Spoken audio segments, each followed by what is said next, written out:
Утре в парламента ще се обсъждат поправки в кодекса на застраховането.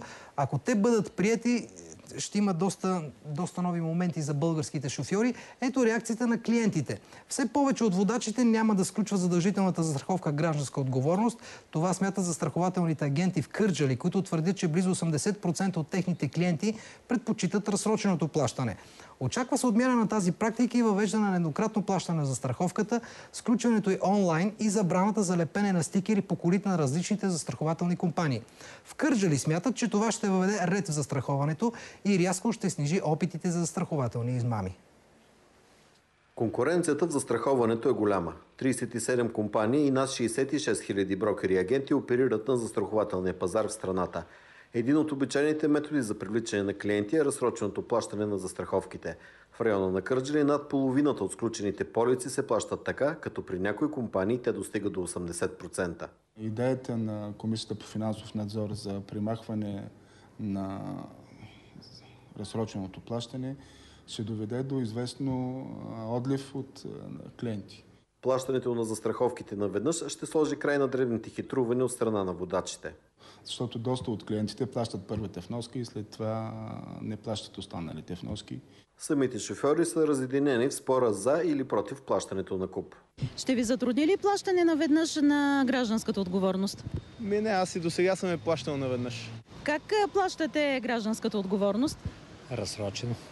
Другата новост е въвеждането на онлайн застраховане. Така само с въвеждането на регистрационния номер ще се знае дали колата има валидна застраховка.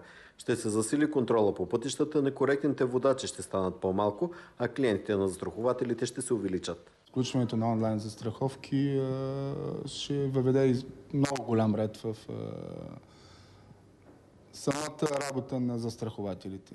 Проблема е, че не всички брокери, не всички агенти имат възможността чисто техническа да сключват застраховките. Как ще се сключват застраховки онлайн в едно отдалечено родопско село?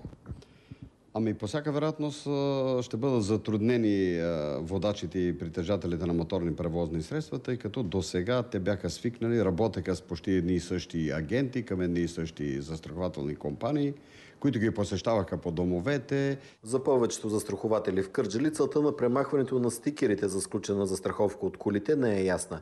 Предполагат, че за това стоят опити на нови играчи да навлязат в бизнеса. Но пък са уверени, че без стикери кражбите на автомобили ще намалеят, защото крадците няма да знаят има ли каско автомобилът и ще се въздържат заради възможността от неприятни изненади. Как реагира застрахователния пазар на новостите в автомобилното застраховане, ще научим сега в нашата рубрика «Експерт».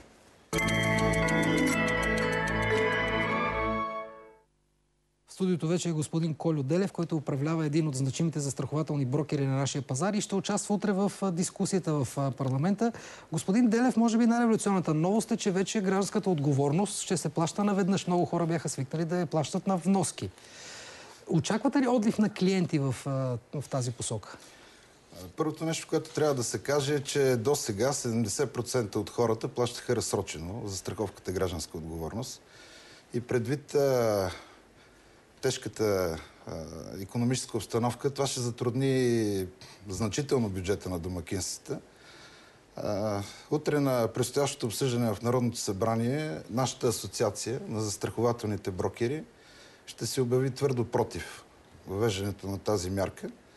Поради простата причина, че, както казах, 70% от хората сключват разсрочено и не би трябвало точно в този момент да се пристъпва към тази мярка. Да, но от друга страна няма какво да се лъжем. Така значителна част от шофьорите плащаха първата вноска и след това забравяха за останалите.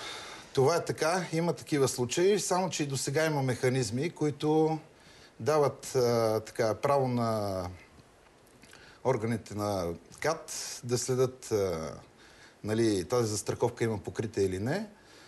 Досегашните стикери беха маркирани точно за периода, за който клиентът е платил застраховката. Така че полицай, който ни спре на улицата, само с един бърз поглед на този стикер, веднага ще установи ние нали сме коректни платци или не.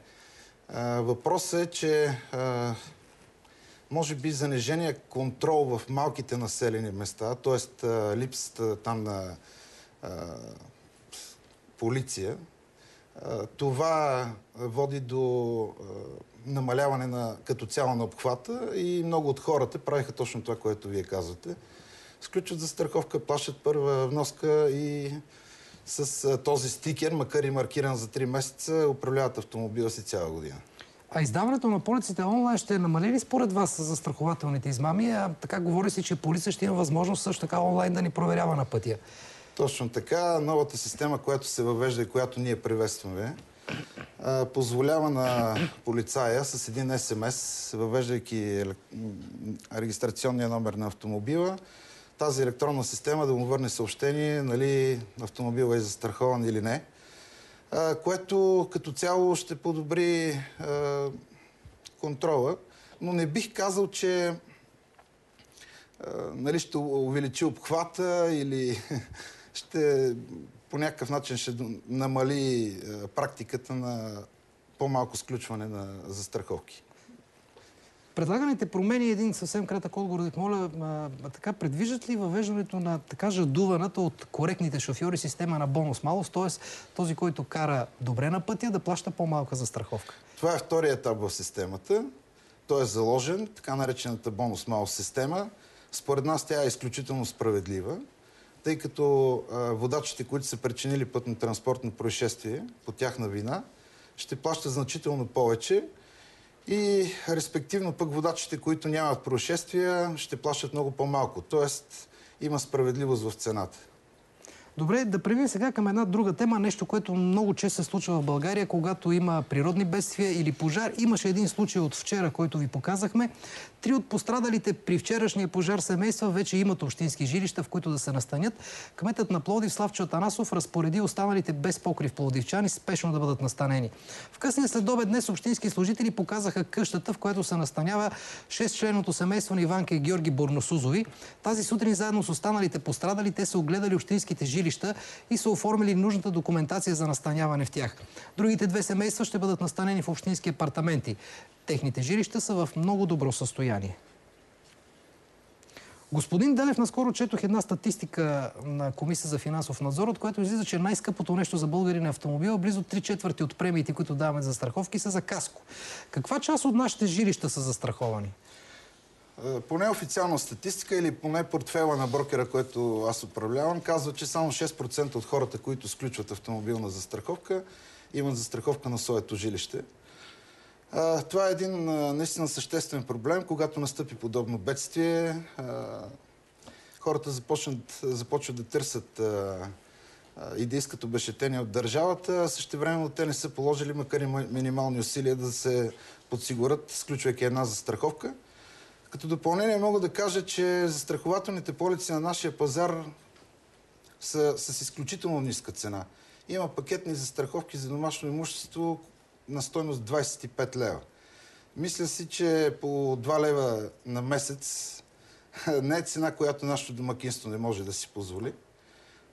Така че апелирам повече хора да се поинтересуват от този тип покрития и евентуално да се сключат застраховка.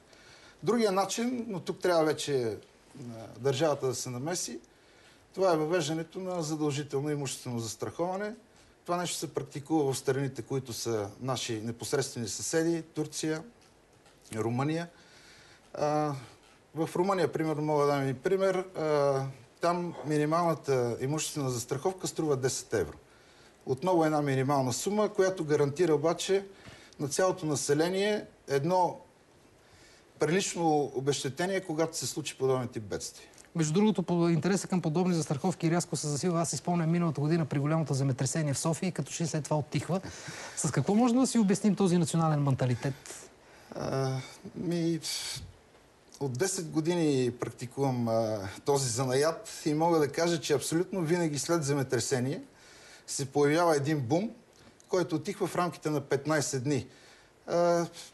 Явно хората, страха им от подобен тип бедствия е много краткосрочен, след което забравят, отново се появява бедствие, дори само едно съобщение в медиите, че има земетресение в съседна на нас държава, отново леко възбужда интерес.